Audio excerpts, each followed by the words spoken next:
TNC, la grande édition du journal. Merci de nous rejoindre aux 20h. Madame, Monsieur, bonsoir. Les titres de ce soir. Pas de panique, il n'y a pas d'ennemis à Goma. Les rumeurs affirmant le contraire sont véhiculées pour créer la panique générale au sein de la population. Dans une déclaration, le général Constant Ndima appelle la population à la résistance et à vaquer à ses occupations. Justement, le facilitateur désigné par la communauté de l'Afrique de l'Est est arrivé à Goma aujourd'hui. L'ancien président du Kenya, aussitôt arrivé, s'est dirigé vers le camp des déplacés des Kanyaruchinya à Nyiragongo pour une visite de réconfort.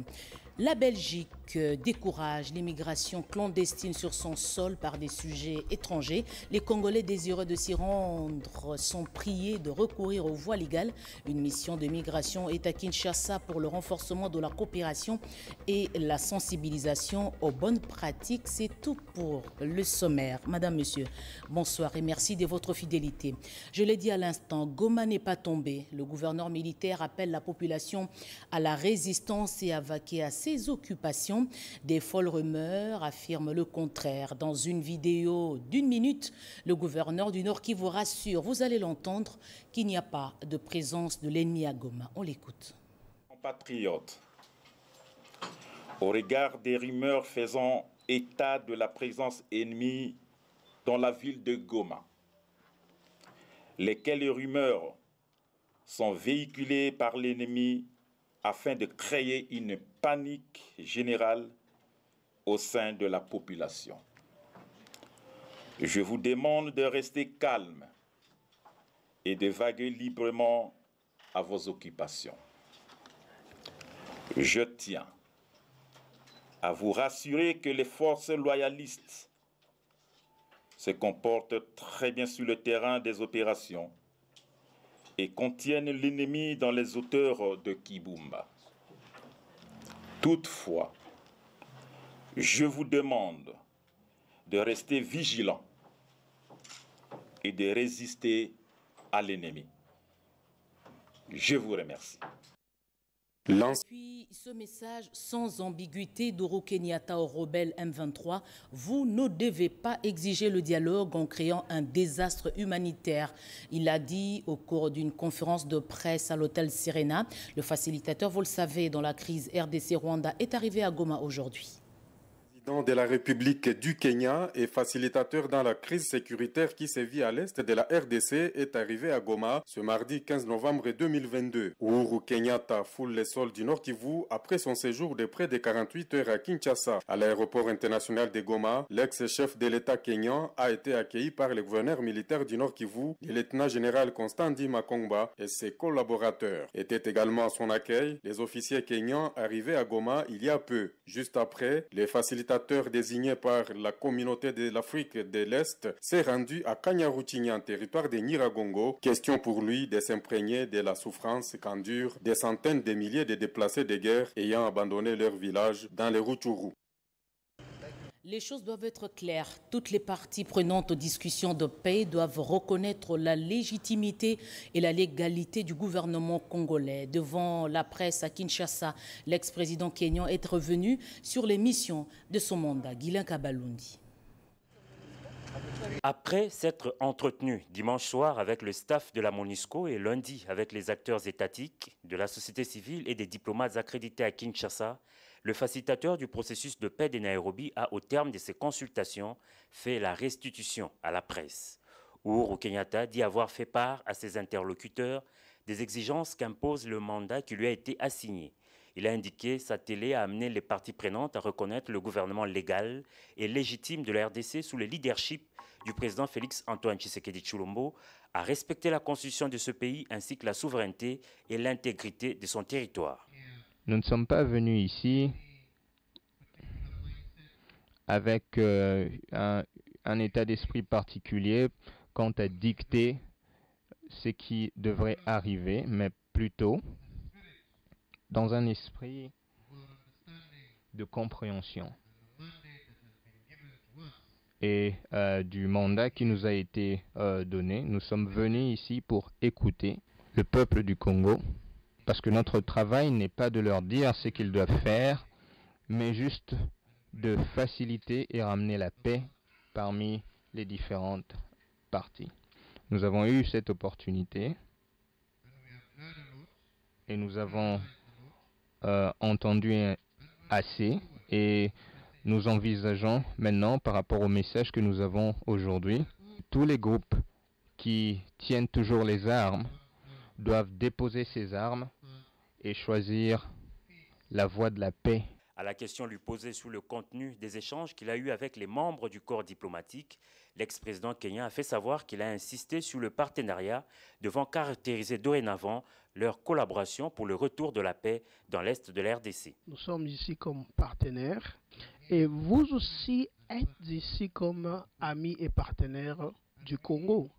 Nous devons travailler ensemble et mettre ensemble les idées pour nous rassurer que nous atteignions ce que notre partenaire veut en tant qu'ami, et c'est de la paix. Et nous avons eu une bonne discussion avec eux sur le fait qu'ils sont prêts à travailler avec le gouvernement de la RDC et le peuple de la RDC pour atteindre cette assistance. Aux groupes armés ayant déposé les armes et aux médias, l'ex-président kenyan a exhorté ces derniers à œuvrer de sorte à créer une synergie susceptible de favoriser la stabilité et le développement de la République démocratique du Congo. Les jalons de la tenue de pourparlers des Nairobi 3 posés à Kinshasa, les facilitateurs réparent avec les sentiments d'une mission achevée, du moins pour cette première étape. Sécurité des journalistes, dépénalisation des délits de presse, montée des discours de haine. Le porte-parole du gouvernement a eu des échanges autour de ces questions avec les ambassadeurs des pays membres de l'Union européenne. Ils ont également salué les progrès réalisés par la RDC en termes de classement mondial sur la liberté de la presse. Gaëtan Magalano, reportage. Durant plus d'une heure, le ministre de la Communication et Médias a échangé avec les ambassadeurs membres de l'Union européenne, du Canada, de la Suisse, de la Norvège et des États-Unis d'Amérique autour de la liberté de la presse et de discours de la haine. Ces ambassadeurs ont renouvelé leur bonne volonté d'accompagner la RDC dans le processus de validation du projet de loi sur la liberté de la presse actuellement au niveau du Parlement. Nous avons conjointement constaté avec le ministre la nécessité de renforcer la liberté de la presse au niveau du cadre juridique, ainsi que de renforcer bien sûr toutes les questions de sécurité des journalistes.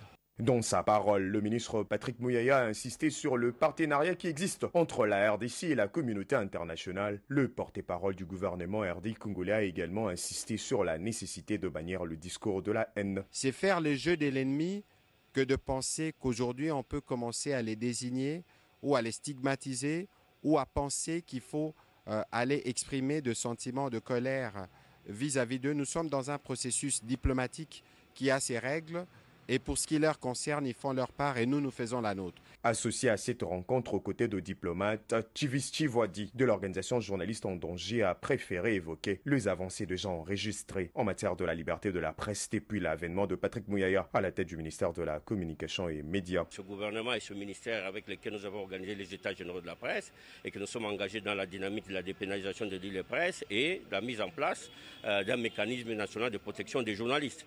Donc autant d'avancées qui justifient aujourd'hui que notre pays, la RDC, a gagné beaucoup de points au classement mondial de la liberté de la presse. Il ressort la nécessité de renforcer la sécurité des journalistes, la dépénalisation de délits de presse et la mise en place de nouveaux textes de loi sur la presse. Des messages de soutien aux forces de défense, à la ligne de front et au président de la République fusent de partout au Congo profond, de Moueka à la Chopo. Les détails en images. L'appel du chef de l'État lancé aux Congolais pour barrer la route aux rebelles du M23 a trouvé un écho favorable auprès de la province de la Chuapa. L'Union sacrée de la nation Chuapa invite-t-elle tous ses fils et filles à soutenir nos forces armées pour une victoire écrasante contre l'agresseur rwandais et ses marionnettes terroristes du M23 et demande à la jeunesse de la Chuapa à s'enrôler massivement au sein des forces armées de la République. L'Union sacrée de la nation, coordination de la Chuapa, félicite son Excellence Félix Antoine Tshisekedi Tshilombo pour son engagement politique élevé au prix du sacrifice suprême à défendre l'intégrité territoriale devant le désastre humanitaire et crimes de guerre infligés à nos populations de l'Est. L'Union sacrée de la Chuapa leur témoigne compassion et solidarité. Aujourd'hui, avec la détermination du président de la République, chef de l'État, et la montée en puissance de nos forces armées, nous voyons déjà pointer à l'horizon la victoire et le retour imminent de la paix dans notre pays. Une police de proximité et professionnelle pour assurer la protection des populations, mais aussi de leurs biens. Des notes ont été signées entre le Japon et l'OIM pour élargir des modèles. 2 provinces sont ciblées, Kinshasa et Tanganyika. Bobete Ngali Samba Papimbongo. S'inscrivant dans le cadre de la réforme du secteur de la police, ce nouveau partenariat scellé ce mardi 15 novembre entre le Japon et l'Organisation internationale pour les migrations OIM vise à renforcer les activités de la police de proximité à Kinshasa et dans la province de Tanganyika.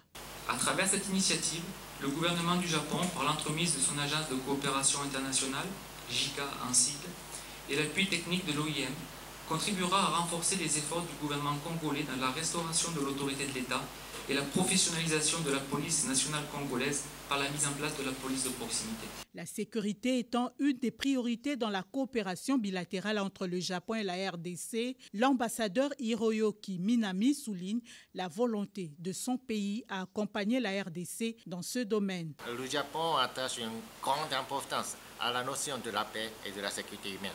C'est pourquoi la consolidation de la paix et de la sécurité est l'un des piliers de la coopération japonaise en RDC. La signature et l'échange de ces notes entre les deux parties en présence de l'inspecteur général adjoint de la police nationale, principal bénéficiaire, marque ainsi leur engagement respectif à œuvrer pour la mise en œuvre effective et efficace de ce projet pour améliorer la sécurité communautaire grâce à une étroite collaboration entre la police et la population de Kinshasa et de la province de Tanganyika. Fin de débat autour des 2 projets de loi dont l'un porte sur l'import concernant les sociétés à l'Assemblée nationale. Les 2 textes ont été déclarés recevables. Retour sur le compte-rendu du débat dans ce reportage signé Sylvie Moembo.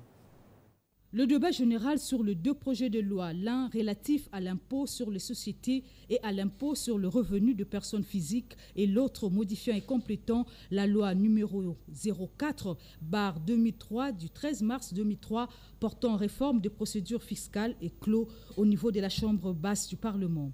Conduite par le président Christophe Mbosoko Diapwanga, le ministre des Finances Nicolas Kazadi, lors de l'économie générale de ces 2 projets de loi, a montré carte sur table les innovations qu'ils contiennent. S'agissant de l'impôt sur le revenu des personnes physiques, celui-ci s'applique aux bénéfices des professions non commerciales et aussi aux bénéfices de l'exploitation agricole, pour ne citer que cela. 19 interventions au total, dont la majorité des députés sont revenus sur la problématique de prix des transferts et l'impôt sur le revenu locatif qui revient aux provinces. Après débat, l'Argentine nationale a rencontré les préoccupations des élus nationaux tout en soulignant que le gouvernement Sama Lukonde ne retarde aucun processus dans la maximisation de recettes de l'État. Les 2 projets de loi ont été déclarés recevables et renvoyés à la Commission économique, financière et contrôle budgétaire pour enrichissement. Motif de satisfaction pour le député national Gary Sakata. Il est bien d'avoir une telle loi, mais qu'il aurait fallu au préalable et en amont qu'on ait un fichier d'identification nationale qui permettait d'identifier tous les citoyens congolais.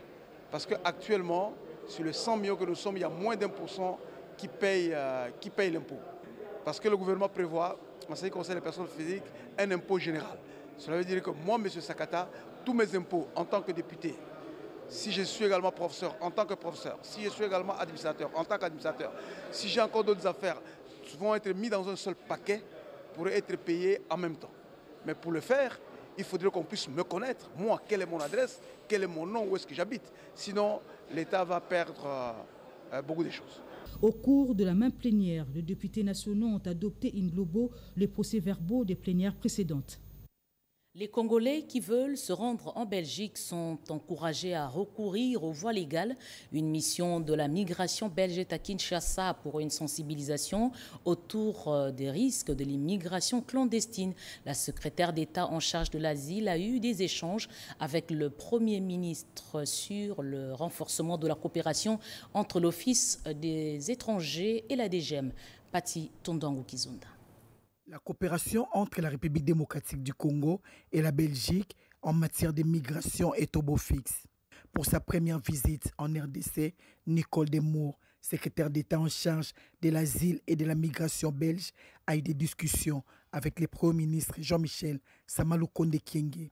C'était sur la manière de renforcer cette coopération avec une assistance technique, entre autres dans la construction des bâtiments frontaliers. La Belgique et la RDC ont une coopération excellente en matière de migration et je suis ici pour discuter cette coopération qui était là depuis des années avec une assistance technique par exemple dans la construction des bâtiments frontaliers. Hier j'étais à Kyenge pour l'inauguration d'un de ces bâtiments et c'était pour moi une visite extraordinaire et un exemple d'une bonne coopération qu'on a entre l'Office des étrangers de Belgique et la DGM du Congo. La migration est une matière assez complexe avec différents aspects et nous sommes ici pour en parler aussi, pour encourager les gens qui veulent venir en Belgique d'utiliser les voies légales avec des conditions légales. Ça, c'est aussi une partie de ma mission, des campagnes d'information pour informer les gens sur les voies de migration légale et les risques d'une migration clandestine. L'immigration clandestine comporte d'énormes risques. La mission de cette diplomate belge en République démocratique du Congo, c'est aussi pour encourager ceux qui veulent aller en Belgique d'utiliser des voies légales. ABB Airlines, une nouvelle compagnie aérienne pour desservir les vols domestiques en RDC. La flotte dispose de 3 appareils. Il s'agit d'une société à capitaux 100% congolais. Elle commence avec 3 appareils, un Boeing 737 de 114 places et 2 petits porteurs. La compagnie AB Airlines va faire des vols domestiques, c'est-à-dire à l'intérieur du pays.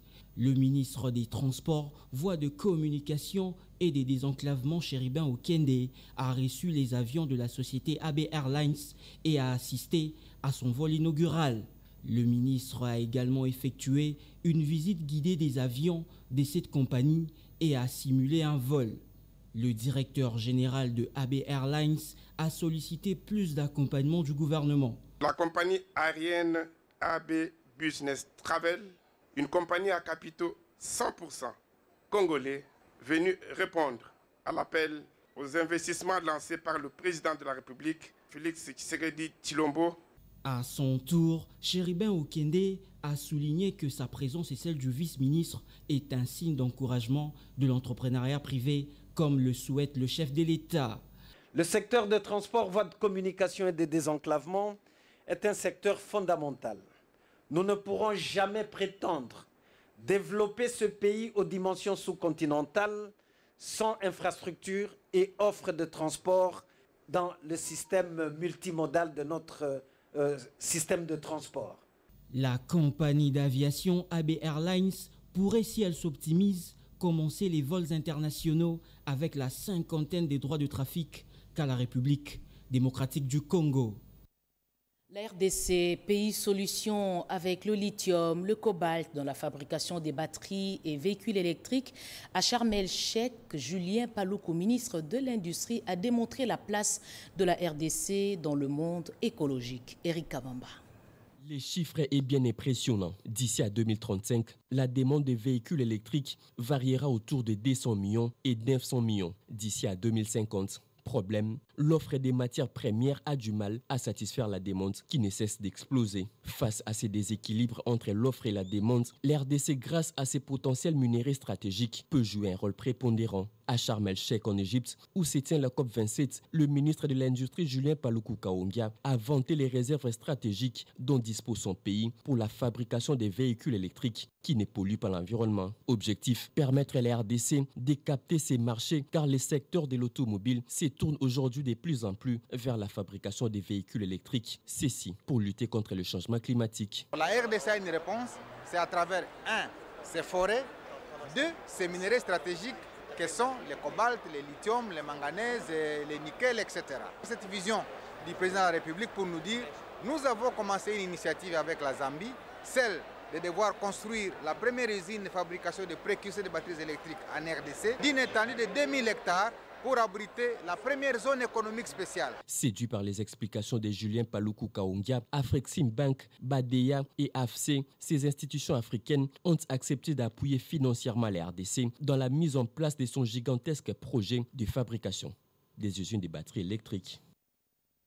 L'atteinte à la personnalité, les diffamations. En Corée du Sud, ces infractions sont jugées par les tribunaux du comité d'arbitrage des médias. Dans le cadre d'un partage d'expérience, un groupe de journalistes congolais en mission à Séoul a eu des échanges avec cette structure. Envoyé spécial Sandra Nyangitabou. Corée du Sud, l'unique pays au monde qui a mis en place depuis 4 décennies un comité d'arbitrage des médias. Avec 13 tribunaux, dont 4 à Séoul et 9 en province, ce comité a fait de l'équilibre entre la liberté d'expression et la liberté des personnes son cheval de bataille. Composé de 90 membres de médiation non permanents et de 100 membres au secrétariat, ce comité traite le délit de presse tel que l'atteinte à la personnalité et la diffamation. Cette dernière occupe 96% de cas de litige. La délégation des journalistes congolais, conduite par le président du CESAC, Christophe Titondombi, a reçu les éclaircissements de Anne Bexou, secrétaire général du comité d'arbitrage des médias, PAC en sigle. PAC poursuit 3 missions. Médiation ou l'arbitrage pour résoudre les différends entre les journalistes qui publient ou diffusent les faits et les personnes victimes. La correction des informations diffamatoires et pendant les élections, le comité veille sur l'égalité dans le traitement des informations de chaque candidat. Après une séance de questions-réponses enrichissantes, la délégation des journalistes congolais a visité les installations de PAC. En passant par la salle de traitement où les plaintes sont déposées jusque dans la salle d'audience informatisée. Ici, tout se passe à huis clos, un processus de consentement. Les plaignants et l'accusé sont appelés à trouver un accord amiable. Au cas contraire, le dossier sera transféré à la justice. En séjour à Séoul depuis le 6 novembre courant, les participants à la formation sur le renforcement de capacités de suivi des médias publics en RDC ont poursuivi les travaux organisés par l'Agence coréenne de coopération internationale KOICA. Le rôle de la presse dans une société démocratique, dans la politique et chez le public, module dispensé par le professeur Kim Chun-sink de Hankook University.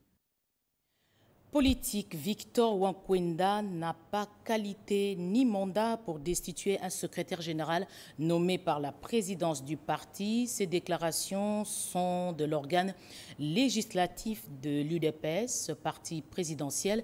Pour plus de détails, je vous propose de suivre ceci.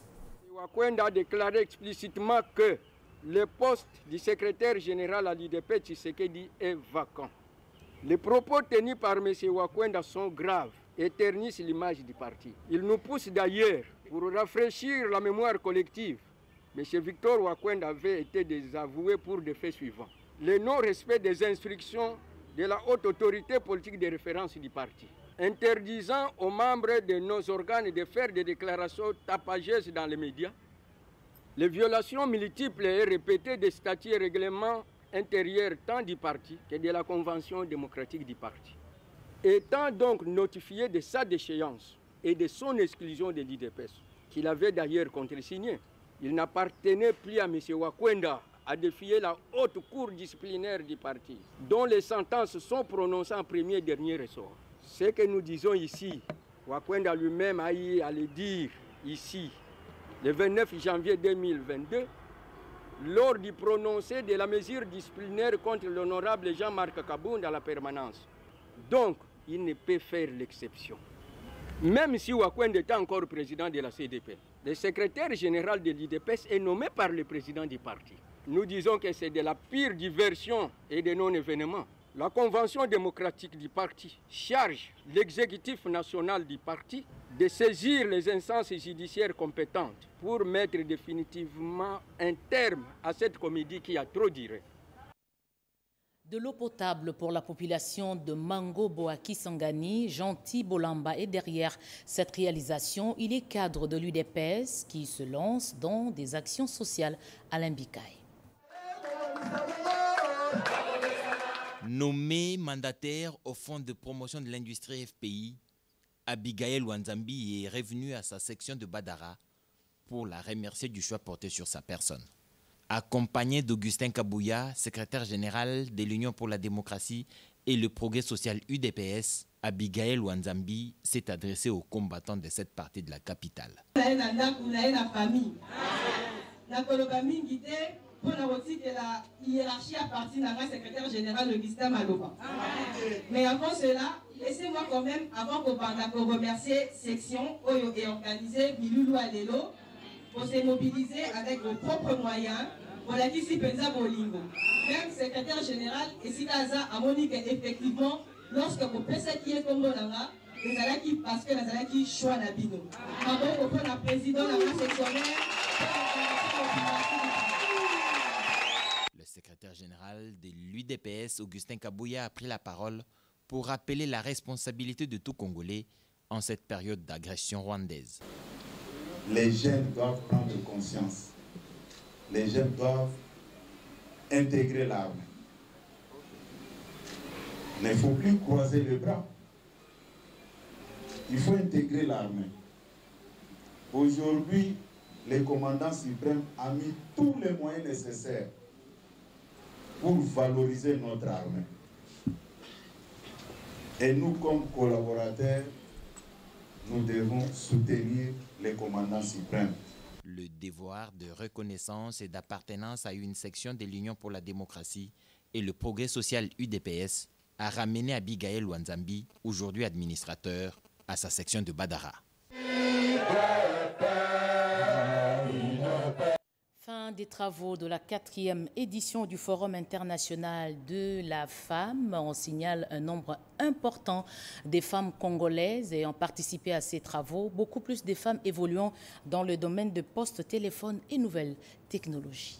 La 4e édition du Forum international de femmes consacré aux enjeux de la révolution digitale pour les femmes africaines s'est clôturée les dimanches par une soirée de gala organisée par le cabinet conseil en coaching et développement personnel et professionnel JICA Corporation.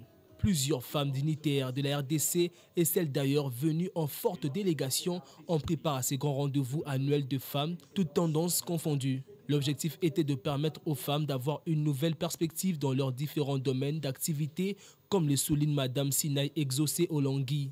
En tout cas, ce que je peux demander aux femmes, de venir se former. Parce que quand on a la formation, ça nous amène à la connaissance. Il y a beaucoup de femmes commerçantes, tellement qu'ils ne savent pas comment utiliser le téléphone, même l'Internet. Je peux dans leur business, ils ont perdu beaucoup durant la Covid parce que tu ne pouvais pas aller au marché pour vendre. C'était une occasion pour Gisèle Catal de remercier tous les participants pour l'attention accordée à JICA Corporation. De son côté, le directeur de cabinet au Pétentique, M. Séraphin Oumba KPP, qui a clôturé ses assises, a exhorté les femmes à la culture du numérique. Cette cérémonie a été marquée par la remise des trophées à Dassa de plusieurs catégories aux femmes qui ont excellé dans tel ou tel autre domaine. Ce soir, j'ai été reconnue par JICA Corporation, à sa tête la General Manager, Mme Gisèle Catal, et toute son équipe. En tout cas, c'est un sentiment de joie. Madame Priska Koo de la République du Gabon a été couronnée marraine Afrique et Diaspora de la 4e édition de FIF 2022. Elle a reçu son flambeau de commandement de main de la marraine de la 3e édition. termine par cette annonce recrutement dans le cadre de la réforme de l'appareil administratif de l'État et celle des finances publiques. Le gouvernement de la République a mis en place au sein du ministère des Finances et par décret du Premier ministre du 31 mars 2022, la Direction générale du Trésor et de la comptabilité publique, DGTCP en sigle. Pour la rendre opérationnelle, le gouvernement a décidé de procéder au recrutement de son personnel dirigeant par un processus compétitif et transparent. À cet effet, le COPIREP a été chargé par le ministère des Finances de gérer le processus de recrutement d'un directeur général, des 2 directeurs généraux adjoints, de 6 directeurs chefs de service et de l'agent comptable central du Trésor.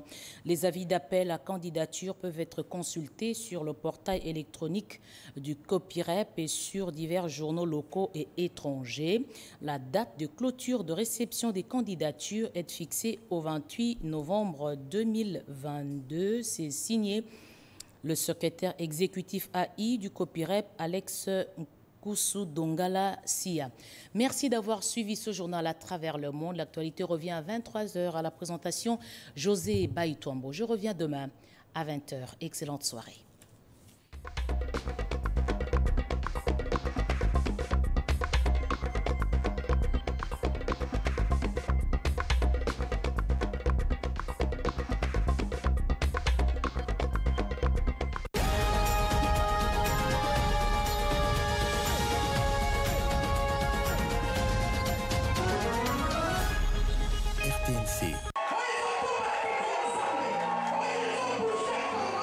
Rendez-vous annuel Yabana Nzambe Nyonso Eye Lisusu Assemblée chrétienne Sycomore de vie Oyo Ekambamaka Epai ya prophétesse Liliane Kimbangu Sansi Bailibino Lisusu. Rendez-vous annuel Oyo Pona Kosilisa année 2022 en beauté. Nous disons à Dieu merci. Ekozalamo kolonini. Date Mususute, le 10 décembre 2022. Salle Paradis M. Ezali Bongo, avenue du 24 novembre, référence Académie des Beaux-Arts. Kuna, Ozali Mbalamoko na salle polyvalente Babengi Paradis M. Prophétesse Liliane Kimbangu Sansi, Abengi Sibana Nzambe ya ville ya Kinshasa, Bisika Nyonso, Esengeli Boya Ebele, Banani Bakotombola Ngwende ya Bokonzi ya Nzambe. Pasteur Patrice Ngoyi Musoko, Couple Boulot.